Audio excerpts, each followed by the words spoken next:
श्रद्धाभ्यां विना न पश्यन्ति श्रद्धा स्वान्तहस्तमीश्वरम् आपदामपहर्तारं दातारं सर्वसम्पदां लोकाभिरामं श्रीरामं भूयो भूयो नमाम्यहम्। आइए बड़ा परम पुनीत काशी महिमा भाग 15 में हम लोग प्रवेश करने जा रहे हैं और इसको हम लोग आपस में श्रवण करें, अपनी वाणी और श्रवणों को पवित्र करें। इसकी पूर्व संध्या पर हम आपसे परमपिता परमात्मा भगवान शिव में अपनी अगाध निष्ठा विश्वास रखने के लिए, अपनी वाणी को पवित्र करने के लिए थोड़ा सा हरि स्मरण करें। जरा सा अपनी वाणी को पवित्र करने के लिए, अपने श्रवणों को पवित्र करने के लिए आइए परमपिता परमात्मा का कुछ पलों के लिए नाम संस्मरण करें। ओम हर हर हर हर महादेव शंभो काशी विश्वनाथ गंगे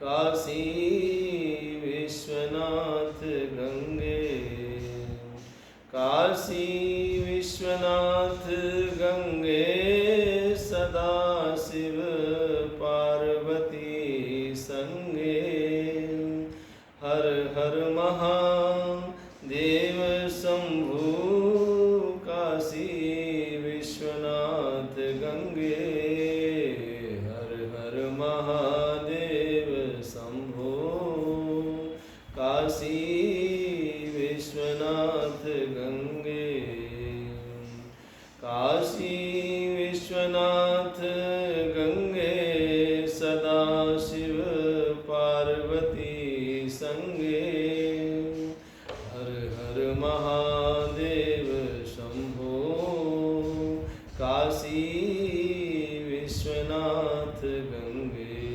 काशी विश्वनाथ भगवान की जय।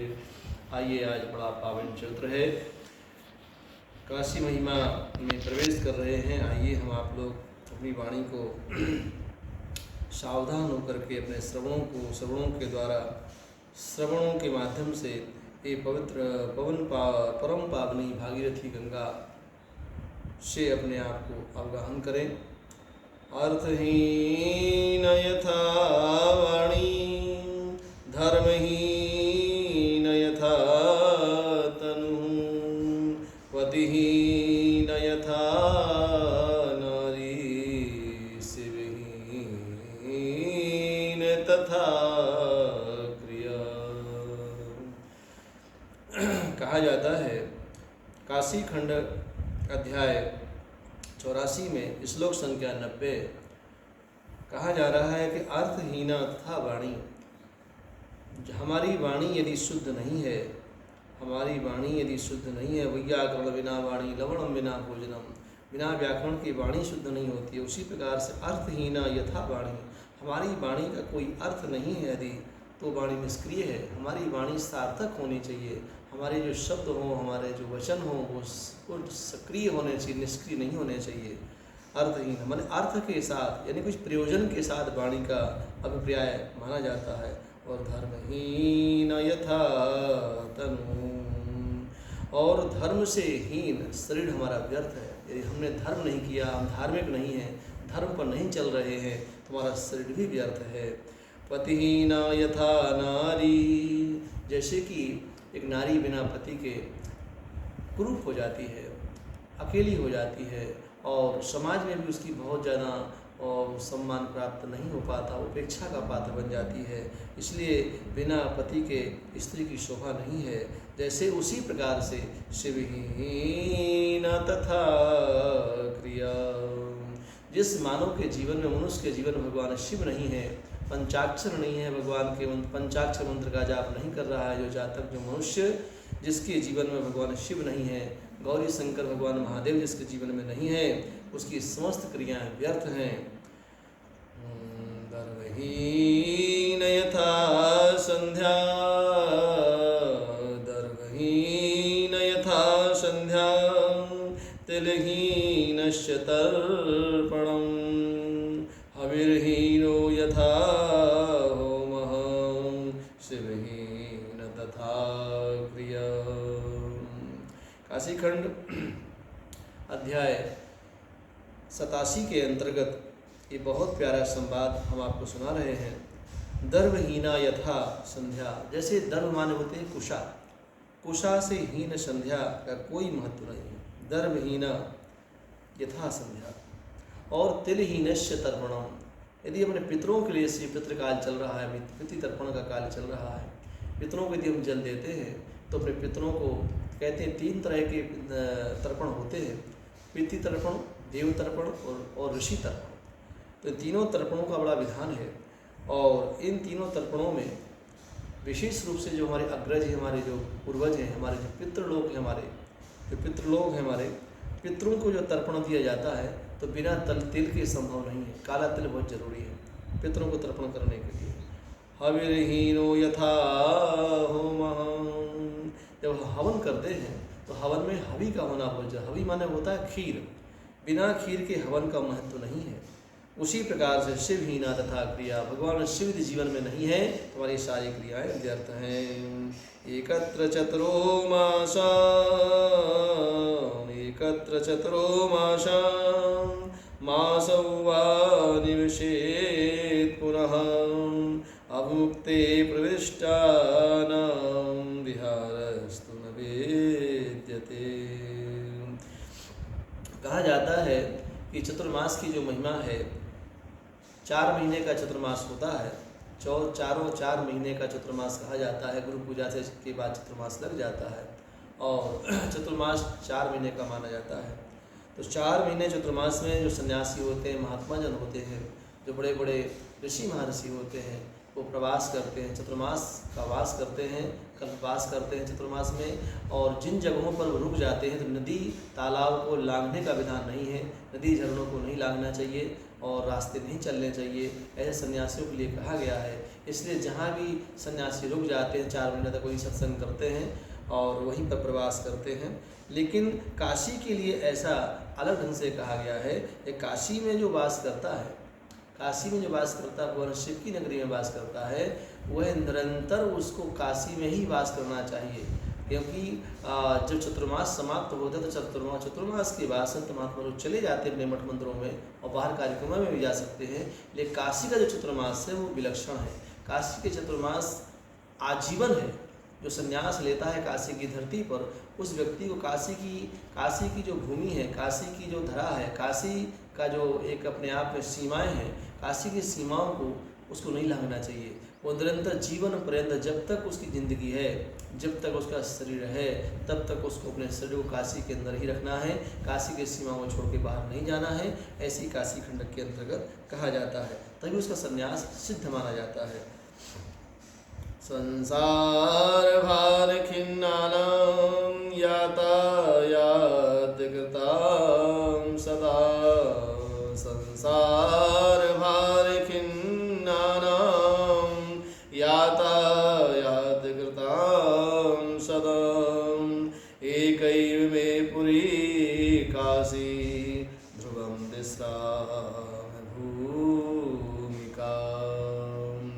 कहा जाता है कि संसार से खिन्न जीव, संसार की विलक्षण विलक्षण विधाएँ हैं, विलक्षण विलक्षण नाम से परिस्थितियाँ हैं, उनसे जीव जब खिन्न हो जाता है, यातायात के गमनागमन से व्यक्ति जब दुखी हो जाता है, तो वो उस एकांत चाहता है, विश्राम चाहता है, शांति चाहता है। उस भी जीव को विश्राम कहीं नहीं मिल सकती संसार में। उसको यदि कहीं विश्राम और शांति मिलेगी तो एकैव मे पुरी काशी, मात्र एक पुरी काशी ही है जहाँ जीव को विश्राम विश्राम ध्रुवम विश्राम भूमिका। काशीखंड अध्याय 5 श्लोक संख्या 45 के अंतर्गत कहा जा रहा है कि वह जीव जो है काशी की धरती में जब प्रवास करता है तो उसको बहुत शांति प्राप्त होती है और बहुत विश्राम मिलता है। सदा सदा के लिए भगवान शिव को प्राप्त हो जाता है। कहा जाता है कि संसार के इस आवागमन से वो छूटना चाहता है, मुक्त होना चाहता है। पुनरपि जननम पुनरपि मरणम पुनरपि जननी जठरे शयनम। हम संसार के इस आवागमन से दुखी हो गए हैं। जीव भगवान से प्रार्थना करता है, परमपिता परमात्मा हम इस संसार की आवागमन से मुक्त होना चाहते हैं। पुनरपि जन्मम पुनरपि मरणम पुनरपि जननी जठरे शयनम। बार बार माँ की गर्भ में आना, जठराग्नि को हमें प्राप्त करना, उसमें दुख को, तकलीफ को प्राप्त करना। कहते हैं जीव जब गर्भ में आता है तो उसको बहुत कष्ट होता है और भगवान से प्रार्थना करता है। परमपिता परमात्मा नारायण उल्टा लटका रहता है, हाथ जोड़े रहता है, भगवान से प्रार्थना करता है। उसका सिर नीचे को होता है, पैर ऊपर को होते हैं गर्भाशय में, और भगवान से प्रार्थना करता है, हरि हे गोविंद हमें यहाँ से इस बहिरंग कूप से बाहर निकाल दो और हम बाहर संसार में आएंगे तो हम आते ही आपका भजन करेंगे। हे प्रभु आपका चिंतन करेंगे, आपकी ही परिक्रमा करेंगे, प्रभु आपकी ही कथा सत्संग सुनेंगे। भगवान ऐसी जीव प्रार्थना करता है परमपिता परमात्मा से, लेकिन भगवान उसकी प्रार्थना से प्रसन्न होकर के जब उसको संसार में भेज देते हैं, संसार में आते ही क्या होता है मालूम है? भूमि परत भाडावर पानी, भूमि परत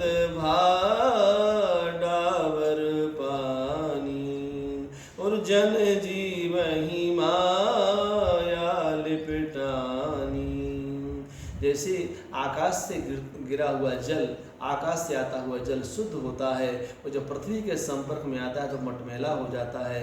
उसी प्रकार से जीव जब तक भगवान की कृपा से माँ के गर्भ में रहता है तो पवित्र होता है, पावन होता है। तो जैसे ही वो भूमि के संपर्क में, पृथ्वी के संपर्क में आता है तो माया आक्रमण बोल देती है और उसको माया अपने में लपेट लेती है और वो सब कुछ भूल जाता है और फिर से वही प्रक्रियाएं दोहराने लगता है जिनसे वो भागना चाहता है।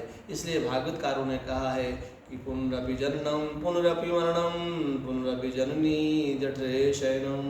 हे परमपिता परमात्मा, इस बराबर के जो बार बार का जो आवागमन है, इस आवागमन पुनरागमन से हमें मुक्ति चाहिए भगवान। तो उसके लिए व्यक्ति को काशी वास करना चाहिए। बोलो काशी विश्वनाथ भगवान की जय। आज की कथा यहीं विश्राम कर रहे हैं। कल यहाँ से भाग 16 का उपाख्यान होगा, उसको हम बड़ी श्रद्धा और भक्ति के साथ आपके सामने निवेदन करेंगे।